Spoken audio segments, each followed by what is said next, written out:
बिस्मिल्लाहिर्रहमानिर्रहीम, अस्सलाम वालेकुम, welcome to my channel. Friends, आज मैं आपके साथ लिप बाम की टिप शेयर करने वाली हूँ। आज हम घर पे लिप बाम बनाएंगे और काफ़ी सॉफ्ट और बेहतरीन पिंक कलर का मैं लिप बाम बनाऊंगी जो काफ़ी बेहतरीन होगा। और आप अपने लिप्स पे जब ये यूज़ करेंगे तो काफ़ी नेचुरल ग्लो आएगा आपके लिप्स पे और नरम और मुलायम हो जाएंगे और बिल्कुल सॉफ्ट हो जाएंगे। तो फ्रेंड्स, चलिए लिप बाम बनाना शुरू करते हैं। सब्सक्राइब कीजिए ब्यूटी ट्यूब को और बेल आइकन को दबाएं ताकि लेटेस्ट ब्यूटी वीडियोस आप तक सबसे पहले पहुंच सकें। लिप बाम बनाने के लिए जो चीज़ें चाहिए होंगी वो ये हैं: वेज़लिन, विटामिन ई के कैप्सूल्स 200 mg के, कोकोनट ऑयल और किसी भी शेड की लिपस्टिक जो आपको पसंद आए। तो सबसे पहले हम एक साफ़ बाउल लेंगे और जो लिपस्टिक हमें पसंद है वो हम लेंगे। मुझे पिंक कलर थोड़ा ज़्यादा पसंद है इसलिए मैं पिंक कलर ले रही हूँ। मैं इसमें थोड़ी सी काट के भी डाल सकती थी लेकिन मुझे इतना ज़्यादा कलर नहीं चाहिए, इसलिए मैं इस बाउल में थोड़ी सी लगा रही हूँ ताकि थोड़ा सा इस लिपस्टिक का शेड आ जाए। सबसे पहले मैं इसमें एक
तो फ्रेंड्स, ये यूज़ करना बिल्कुल आसान है। ये आपको वैसे ही यूज़ करनी है जैसे आप सब लिप बाम यूज़ करते हैं।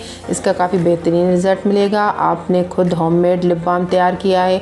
काफ़ी पिंकिश कलर है, मुझे ये कलर पसंद है लाइट। आप अगर कोई डार्क कलर पसंद करते हैं तो वो भी इसमें ऐड कर सकते हैं। ये आप रूम टेम्परेचर पे भी रख सकते हैं, ये बिल्कुल ख़राब नहीं होगा और काफ़ी नेचुरल और होममेड लिप बाम है। तो फ्रेंड्स, आप ये यूज़ करके देखिएगा।